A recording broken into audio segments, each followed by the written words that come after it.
सक्सान मारिया बांध को रुकवाने के लिए इस सभा में पधारे और इस सभा को, इस मीटिंग को आयोजित करने वाली यहाँ की कमेटी को, मेरे भाइयों, मेरे माता और बहनों को मैं मेरी तरफ से आप सबका जोहार स्वागत करता हूं कि आप लोगों में हमारे आने वाले भविष्य, हमारे पीढ़ी की आप लोगों को चिंता है। इसलिए आप लोग एक सोशल मीडिया के माध्यम से, एक संदेश के माध्यम से आप इकट्ठे हुए। मेरे से पहले बहुत सारे वक्ताओं ने आपके सामने बहुत ही अच्छी बातें बताई। मेरा आप सभी से एक ही निवेदन है कि अगर आप लोग इस सक्सान मारिया और बुद्धा बांध को रुकवाना चाहते हो तो हमें बहुत बड़ा संघर्ष करना पड़ेगा मेरे भाइयों, क्योंकि ये लड़ाई कोई छोटी मोटी लड़ाई नहीं है। ये लड़ाई केंद्र सरकार और राज्य सरकार में जो लोग बैठे हैं उन लोगों को जमीनी स्तर का, धरातल स्तर का कोई 1% का कोई नॉलेज नहीं है उनको। और वहां बैठे बैठे जो भी डीपीआर की बात कर रहे हैं, प्रोजेक्ट की बात कर रहे हैं, वो वहां बैठे बैठे तैयार करते हैं मेरे भाइयों। हमें पता है कि जमीन को निकालने के लिए हमारे बाप दादाओं ने कितनी मेहनत की है, कितना धन खोया है, कितनी पीढ़ियां गुजर गई है जमीन पे। इसलिए अगर आज लड़ाई को आप मजबूती से लड़ना चाहते हो तो आज मैं फ्लासिया से आपके बीच में, मेरे पास राजू भाई का फोन आया, बता आपको मीटिंग में पहुंचना है। तो मैं सीधा फ्लासिया से निकला और मेरे पे एक दो भाइयों का फोन आया कि खासर में पुलिया टूट गया, आप कैसे आओगे। तो मैं अभी आपके बीच में फिर मास्टर होते हैं, फिरोज होते हैं, निम्बरिया होते हैं, मैं आपके बीच में आया तो मुझे 3 घंटा लगा आते आते। मैं इतना घूमते हुए आपके बीच में आया क्योंकि मुझे चिंता है, मुझे दुख है कि आज हमारे आदिवासी भाइयों के साथ में एक शोषण हो रहा है। उनको विस्थापित करने का जो षड्यंत्र रचा रहा है उसको किसी भी सूरत में हम सभी मिलकर रोकना है। उसको, आपको अगर इसको रोकवाना है तो निश्चित तौर पर हमें 3 माध्यमों से लड़ाई को मजबूती से लड़ना होगा मेरे भाइयों। पहली लड़ाई है कि आप लोगों को घर घर तक ये बात पहुंचानी होगी, हर घर में व्यक्ति को तैयार करना पड़ेगा इस गेम से कितना बड़ा नुकसान होने वाला है। अगर आप लोग हर घर से तैयार होते हो और कंधे से कंधा मिला करके हमारे साथ में खड़े रहते हो तो हम लोग आपके साथ में कोने पंक्ति में खड़े रहने के लिए आप लोगों के लिए तैयार है भाइयों। उसके बाद अभी अगले महीने विधानसभा सत्र शुरू होने वाला है। मैं आप लोगों को भरोसा दिलाता हूं कि आज हम विधायक नहीं है, आपके यहां के मंत्री है, पर वो लोग आपके पैरवी नहीं कर रहे, आप लोग अच्छे से जानते हो। पर मैं भरोसा दिलाता हूं कि हमारे जो विधायक है भारत आदिवासी पार्टी से, इसी सत्र में 5 तारीख के आसपास आप लोगों को इस डेम को लेकर प्रश्न उठेगा और आपके पास में सोशल मीडिया के माध्यम से वीडियो आएगा, भरोसा दिलाता हूं। उसके बाद अगर इन डेमो को वास्तविक में रोकना है और आप लोग साथ देते हो तो हमें कोर्ट का सहारा लेना पड़ेगा, हमें कोर्ट जाना होगा, हमें कोर्ट से स्टे लाना होगा मेरे भाइयों। तब जाके हम इन डेमो को रोक सकते हैं और आप लोगों की रक्षा कर सकते हैं, हमारे आने वाली पीढ़ी को हम बचा सकते हैं मेरे भाइयों।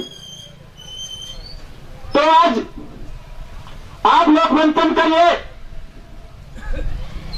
कि जो भाई यहां पे पधारे और जो भाई यहां नहीं पधारे, उनमें किन बातों को लेकर सामंजस्य नहीं देख पा रहा अपना, किन बातों को लेकर हमारे मनमुटाव मतभेद है, आप लोगों को समझना होगा मेरे भाइयों। आज हमारे समाज को इन लोगों ने खोखला कर दिया है। आज हमारे लोगों ने हमारे भाई को राजनीतिक पार्टियों में बात करके आज लड़ाई करवा दी मेरे भाइयों। आज हमारे भाइयों को अलग अलग संगठनों में बांट दिया, अलग अलग धर्मों में बांट दिया मेरे भाइयों। पर जब समाज की बात आती है, हमारे समाज के साथ में शोषण होता है, कोई अत्याचार होता है, तो पूरे समाज को एक साथ में खड़े रहने की जरूरत है मेरे भाइयों। हम किसी पार्टी पॉलिटिक्स की बात नहीं करते, किसी राजनीतिक पार्टी की बात नहीं करते, हम हमारे समाज की बात करते हैं। हमारे समाज के साथ में अगर मुसीबत आती है तो हमें उसके साथ में खड़ा रहना होगा मेरे भाइयों। आज हम काम कर रहे हैं, भले मैं भारत आदिवासी पार्टी से चुनाव लड़ा होगा, पर मैं पार्टी को सर्वोपरि नहीं मानता हूं। मैं हमारे आदिवासी परिवार को सर्वोपरि मानता हूं, क्योंकि हमारे आदिवासी परिवार की जो व्यवस्था है, उस व्यवस्था के अनुरूप मैं विधानसभा का चुनाव लड़ा था, ना कि मुझे दिल्ली और जयपुर में बैठे लोगों ने मुझे टिकट दिया था। इसलिए हम हमारे समाज की बात करते हैं। आप सबके पास में एक वीडियो होगा बाबूलाल जी का, हमारे माननीय मंत्री जी उनका, हमारे बुजुर्ग है, वो वरिष्ठ है, उनका मान सम्मान करते हैं हम। पर आप लोगों को देखा होगा, उन्होंने बोला था कि अगर डैम की बात आती है तो पैनी गोली बाबूलाल खराड़ी खाएगा। तो आज कौन सी निर्णय हुए बाबूलाल जी, सवाल हमको करना होगा उनसे। हम उनका विरोध नहीं कर रहे, हम उन व्यवस्था का विरोध कर रहे जिस व्यवस्था के अनुरूप आप लोगों ने उनका चयन करके आज विधानसभा में भेजा और आज वो टीएडी के मंत्री है। हम लोगों ने उनको भेजा कि हमारी रक्षा करेंगे, हमारी सुरक्षा करेंगे। इसलिए हम लोग एक मंत्र, एक वोट का प्रयोग करके हमारा जनप्रतिनिधि बनाते हैं। आज हम एक सरपंच बनाते हैं। सरपंच को भी हम इसलिए बनाते हैं कि ग्राम पंचायत में भी कोई भी समस्या आती है, कोई भी काम होगा, तो वह सरपंच पूरी पंचायत में मिलजुल करके जहां जरूरत होगी वहां पर देगा। उसके बाद कि पंचायत में कोई समस्या आती है तो सरपंच वहां की समस्याओं को लेकर आगे लेटर पैड पर लिख सकता है। इसलिए हम सरपंच का भी चयन करते हैं। उसके बाद सर भाई बात कर रहे 5वीं अनुसूची, 5वीं अनुसूची के अनुरूप अगर आपके ग्राम सभा का प्रस्ताव नहीं लिया गया तो इस डैम का प्रोजेक्ट कैसे पास हुआ? ये बहुत बड़ा सोचनीय विषय है। हमारे सरपंच जितने भी हमारे साथ में हैं, उनको भी ये ध्यान में लेना होगा कि आप लोगों ने जो प्रस्ताव नहीं बनाया, आगे प्रस्ताव नहीं भेजा, तो टेंडर कैसे पास हुआ डेमो को लेकर, यह भी हमें मंथन करना होगा। क्योंकि आज हम बातें बड़ी बड़ी कर लेते, सभी लोग बोले सुप्रीम कोर्ट के जजमेंट में बात करिए। 5 जनवरी 2011 का सुप्रीम कोर्ट का जजमेंट क्या बोलता है? इस भारत देश का मूल माने के वो आदिवासी है। पर आज हमारे आदिवासियों की हालत क्या बना रखी है? कोई डैम के माध्यम से विस्थापित कर रहा है, कोई गेम सेंचुरी के नाम से विस्थापित कर रहा है। हमारी कोई आवाज सुनने वाला नहीं है, हमारी यहां की आवाज को कोई रखने वाला नहीं है मेरे भाइयों। इसलिए आप लोगों से ये निवेदन करते हैं कि निश्चित तौर पर आप संघर्ष करिए। आप लोग संघर्ष करते हो तो हम लोग कंधे से कंधा मिलाकर इस लड़ाई को मजबूती से लड़ेंगे। यहां से लेकर संसद तक लड़ना पड़े। संसद में भी हमारा एक सांसद महोदय राजकुमार देवरा था, उनसे भी हम आवाज उठवा सकते हैं मेरे भाइयों। और सभी भाइयों से एक और विशेषकर निवेदन करना चाहूंगा कि ये मीटिंग लेकर के हम लोग इस डैम को नहीं रुकवा सकते हैं।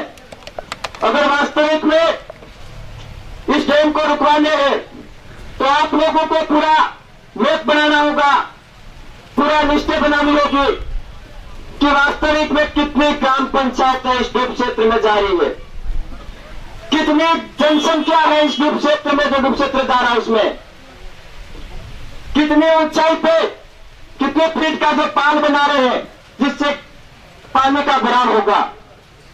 इन सारी चीजों को हमको नोट करना होगा और हम लोगों को नोट करके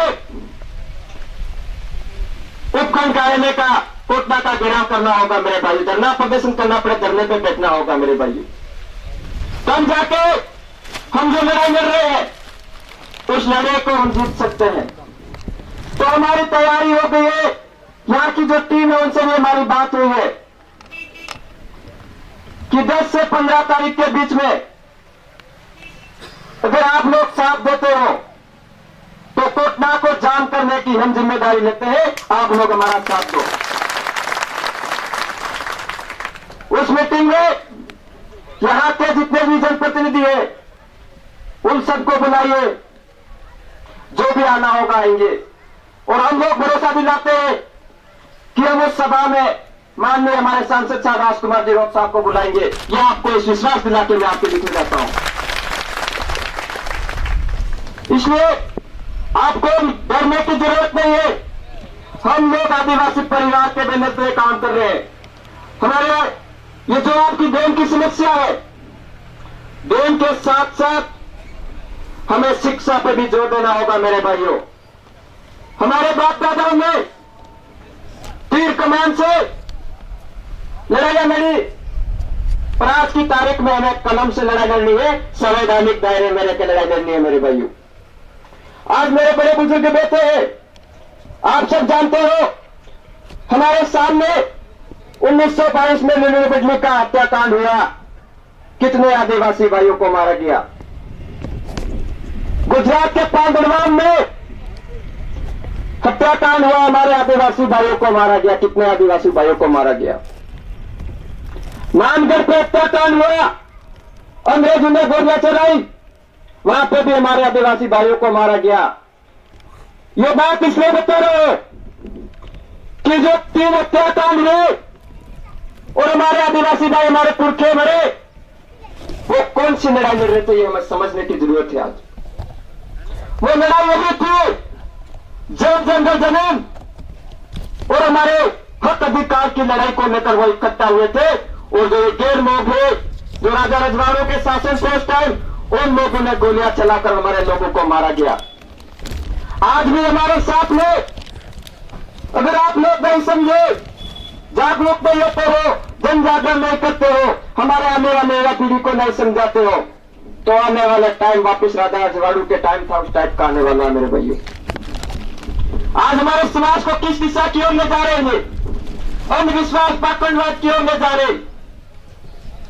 हम लोग कहते हैं कि हमारे क्षेत्र में आप लोग जितना विकास, जितनी बजट घोषणा करवाते हो मंदिरों के लिए, 5 करोड़, 27 करोड़, 37 करोड़ घोषणा मंदिरों के लिए करवाते हैं।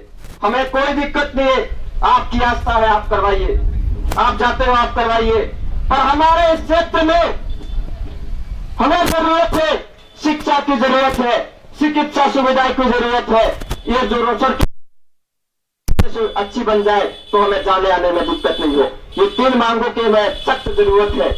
पर आज आप लोगों के सामने हमारे कोटना में हम लोग स्वतंत्रता दिवस मना रहे थे, आराम से झूम रहे थे, और हमारी छोटी बच्ची 12 साल की जो था, निर्माणाधीन भवन का नया भवन बन रहा था, उसका सज्जा गिरने से वहां पे एक बच्ची की मौत हो गई।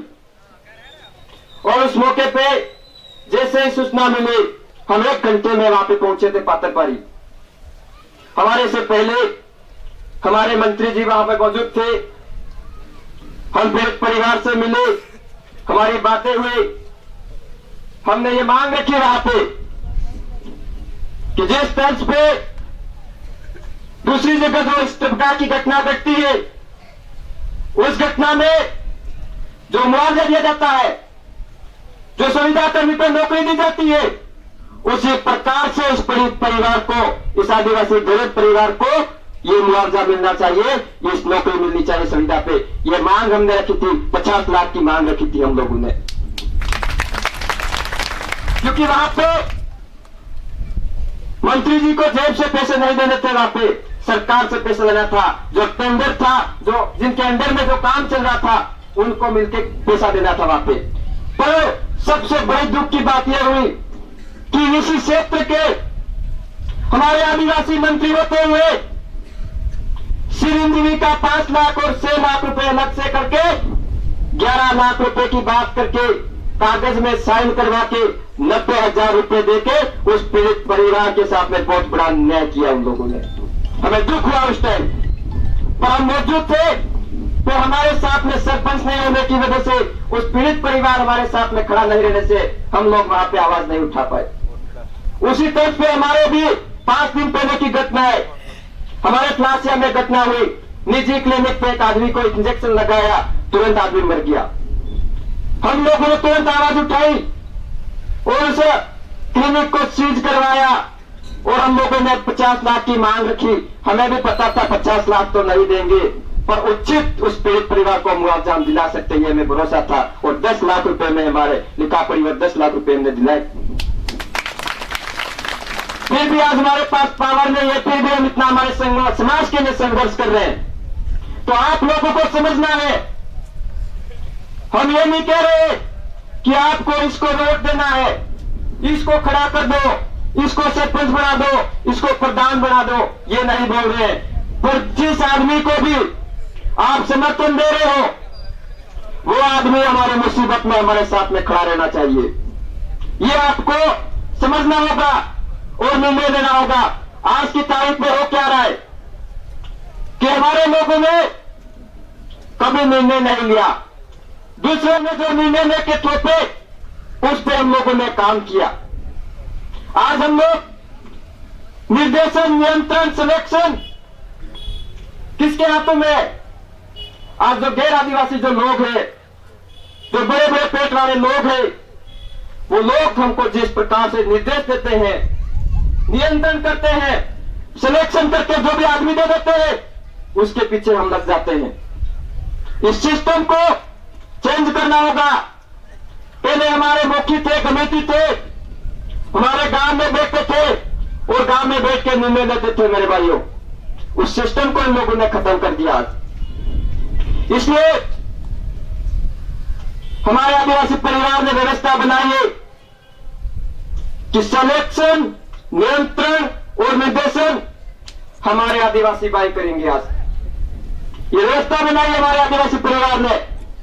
इसलिए मैं इस डैम के मामले में यहां पे मौजूद मैं पहुंचा हूं आपके बीच में, तो मैं ज्यादा लंबी दूसरी बातें नहीं करके आप सभी से विशेषकर यह अनुरोध कर रहा हूं कि जिस दिन भी हम आपको बुलाएंगे, आह्वान करेंगे, जब घटना की बात आएगी, उपखंड कार्यालय के घेराव करने की बात आएगी, आपसे राजू भाई प्रशासन को भी अल्टीमेट दे दो कि आने वाले 10 से 15 तारीख के बीच में हमारा बड़ा कार्यक्रम कोटड़ा में होगा। और परमिशन के लिए एक एप्लीकेशन बनाओ, एक कमेटी बनाओ और लग जाओ फील्ड में, और उस दिन हर घर से आदमी आना चाहिए। तो निश्चित तौर पर भरोसा दिलाते हैं कि इस डैम को रुकवाने के लिए पूरा प्रयास करेंगे। हम झूठे वादे नहीं कर सकते आपसे, पर आपके लिए लड़ाई लड़नी पड़े, आपके लिए आगे रह के गोली खानी पड़े, तो हम लोग खाने के लिए तैयार है मेरे भाई।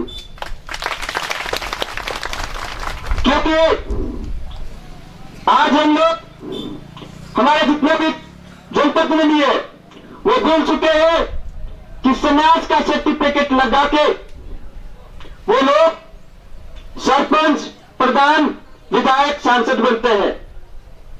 आप लोग उनसे सवाल करिए, आप हमारा एसटी का सर्टिफिकेट नहीं लगाकर फॉर्म भरिए, क्या होता है? फॉर्म रिजेक्ट हो जाएगा। ये बात हमको समझनी होगी। इसलिए आप लोग तैयारी करो, मेरा आगे भी एक कार्यक्रम है, इसलिए मैं ज्यादा लंबी बातें नहीं कहूंगा। पर मेरे पास में एक और सूचना आई थी, आप शासन प्रशासन के कोई भी लोग हो, उनसे भी एक निवेदन करके जा रहा हूं कि जिस प्रकार से जो बुझादान को लेकर उस टाइम सभा हुई थी, उस सभा में हमारे 5 भाइयों के साथ में जो विरोधी जो लोग हैं, जो बेनाम लोग हैं, उन लोगों ने उनकी आवाज को दबाने के लिए एफआईआर करवाई थी, थाने में रिपोर्ट दी है। उनको पाबंद करने के लिए बुलाया गया है। पर मैं आपसे सवाल करना चाहूंगा कि जिन भाइयों ने हमारे समाज की आवाज को उठाया, हमारे समाज के साथ खड़े रहे, उन्होंने कौन सा गुनाह किया? उनको किस बात के लिए आप पाबंद कर रहे हो? किसके दबाव में पाबंद कर रहे हो? ये बात उनको समझनी होगी। और अभी भी एक और बात मैंने कि हमारा एक भाई है, उसको थाने में शायद बंद किया है, तो किस मामले में बंद किया राजू भाई आप पता लगाइए। और हम निश्चित तौर पर शासन प्रशासन का भी हम सहयोग करते हैं। आप लोगों को इस क्षेत्र के लिए कानून व्यवस्था बनाने के लिए आप लोगों को रखा है। आप लोग हमारा सहयोग करिए, आप लोगों का हम सहयोग करेंगे कंधे से कंधा मिलाकर। जो हमारी लड़ाई है उस लड़ाई को मजबूती से लड़ेंगे। आप लोग हमें उकसाने का काम नहीं करें, आप लोगों का काम है हमारा सहयोग करना, यहाँ की व्यवस्था को बनाए रखना मेरे भाइयों। इसलिए आप लोगों को किसी से डरने की जरूरत नहीं है। हम लोग जो भी लड़ाई लड़ेंगे संवैधानिक दायरे में लेकर लड़ेंगे और मजबूती से लड़ेंगे। और निश्चित तौर पर अगर हम लोगों ने मजबूती से लड़ाई लड़ी तो हम लड़ाई जीतेंगे। इसलिए मेरी बात को आप लोगों ने इतनी देर से सुना, समझा, हमें भरोसा है कि आप इन बातों को अमल करोगे और हमारा आने वाला भविष्य, हमारी पीढ़ी, हमारे बच्चों के लिए इन बातों को अमल में कर लाओगे और हमारी इस लड़ाई को मजबूत करने के लिए आप कंधे से कंधा मिलाओगे, ऐसी आशा और उम्मीद करता हूं। निश्चित तौर पर हम इस लड़ाई को जीतेंगे। इन्हीं बातों के साथ मैं मेरी बात को समाप्त करता हूं। जय जवाहर, जय संविधान, जय भारत, जय उत्तर प्रदेश।